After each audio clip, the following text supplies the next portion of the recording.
17 of us all together that that went to Guatemala. What an awesome time of ministry that we had.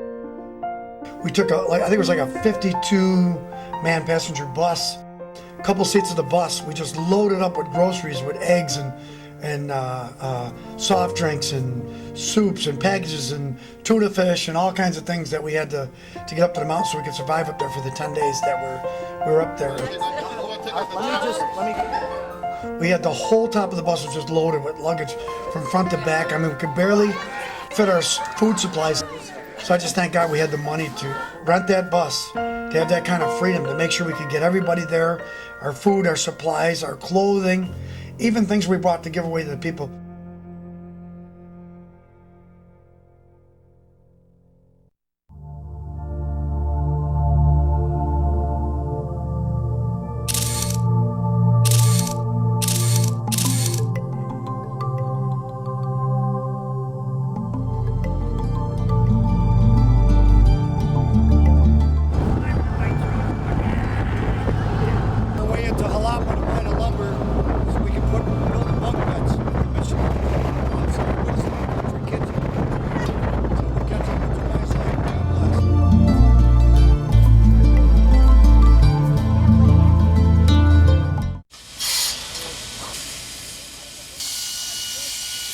The lumber mill cut the wood as we ordered it, so we'd have less to do when we got it back to the mission house. So all we had to do was cut the lengths and the widths and put it on there. But they were making the lumber as we ordered it, which is neat. Make sure,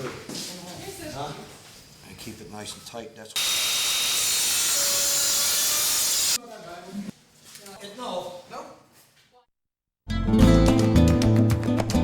Jalapa is about 25 minutes from El Rodeo, from the mountains. It's a city. It's quote unquote somewhat civilized, nothing like here. In one of the videos, the guy had a handgun tucked in the back while he was walking down the street, and see, everybody's in a survival mode there.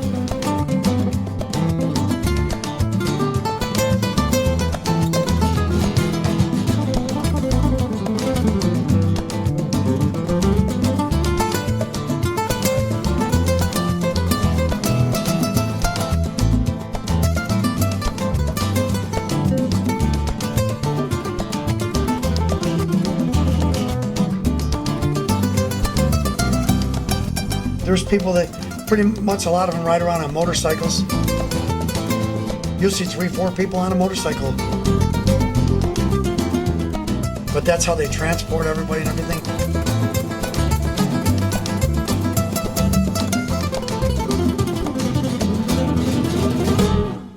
Hi everybody. We just went out and purchased some stoves. These things are like real high output BTUs, so we can boil water to make macaroni. We can heat up our water so that the water can be used to take kind of bucket showers, whatever we need. Eat real quick, take our showers, clean up, and get out there into the mission field. Minister to the people and minister to the children. Also, keep building and get the rest of this project going so we can eventually even bring in more people to get something done here for the kingdom of God.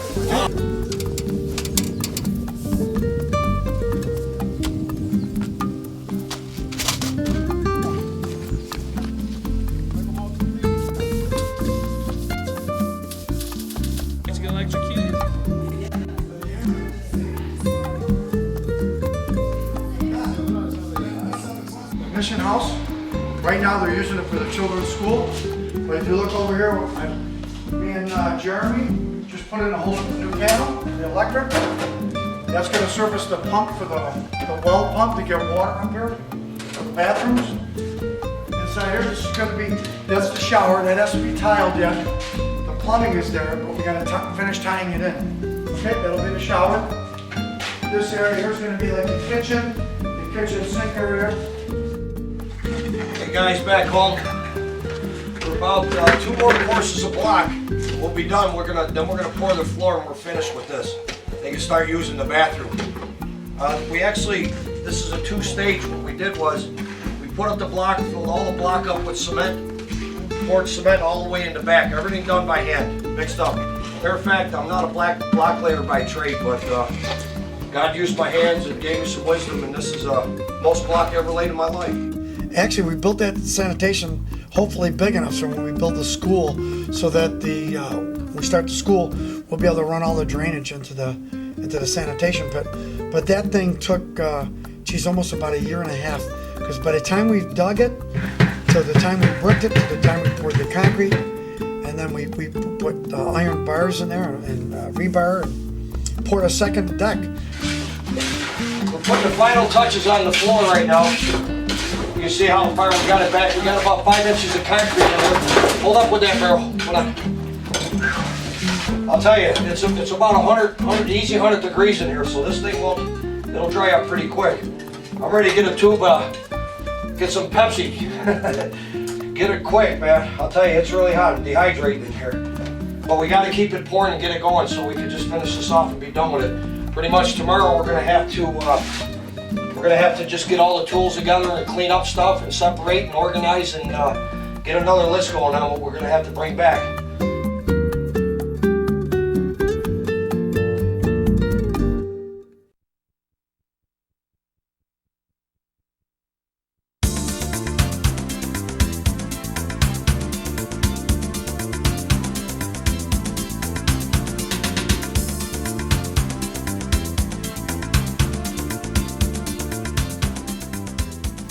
In my lifetime, I've witnessed many hurtful and painful things, and this is hard for me to even talk about what I experienced and what I saw.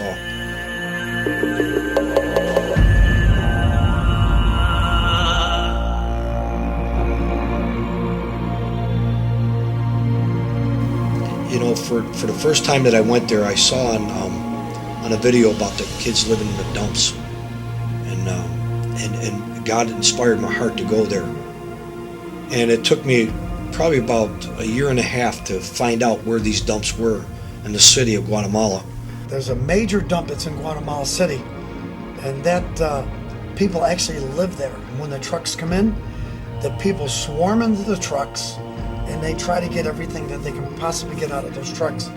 When these big trucks come backing in, they just throw these big lumps of garbage off the back of the truck, and it's so horrible. I mean, the smell is incredible.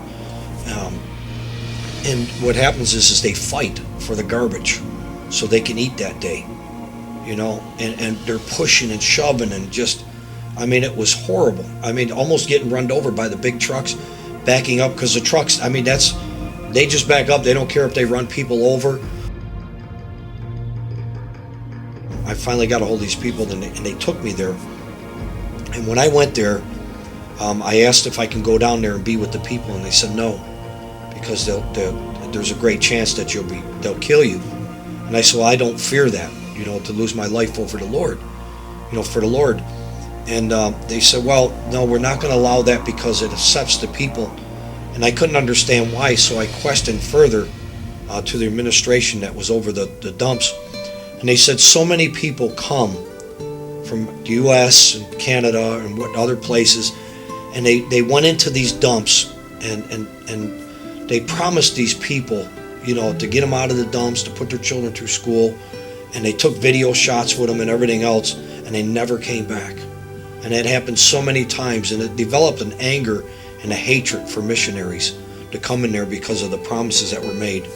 But what I saw was, it was something that was so devastating. I mean, just these kids, actually, there's like, they told me there's an estimated 2,500 people that live in the dumps. That's where the children are born. That's where they're raised. They don't leave outside of the dump. That's where they feed. There are some garbages that come out of Guatemala City. In Guatemala City, there's a Burger King, a McDonald's. There's some chain restaurants, and because Guatemala City, it's a pretty big city. And when the trucks came in from the garbage dump from McDonald's and stuff, the people would rifle through there, and they would get like a Big Mac, like a piece of a Big Mac, and it would still be like in part of its wrapper. And they would set up a stand and sell the sandwich again for the second time. And people would actually come and buy a sandwich that was already 3/4 eaten, that somebody might not have been able to finish. And for me to even see that, it's hard to believe that this still happens in the world today, that somebody would buy it, never mind just eat it, they're selling it and to make a profit. so that people can buy and get the needs that they have for their own families. So these people actually live in the garbage dumps in Guatemala City, and they have like little huts made out of garbage, and that's where they live. In some places it's their storefront where they actually sell part of the Big Mac or whatever sandwich was left over from whatever restaurant, and then they would go through to see what else they could salvage. There's no law in the garbage dumps. There's rape, molestations, there's all kinds of murder. You know, if somebody dies, they leave them right there in the dumps, and there's thousands of vultures that fly over the dumps constantly. They eat the people right there. I mean, it's just, you know, it's horrible. You know, just it's hard to explain what I saw. You know, and I went to God with that. I was just up there watching all this torment in tears.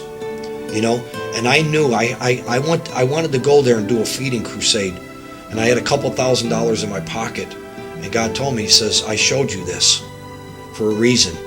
He said, what you have is not enough, and He said, I will provide. Do you know how hard it was for me to walk away from those people?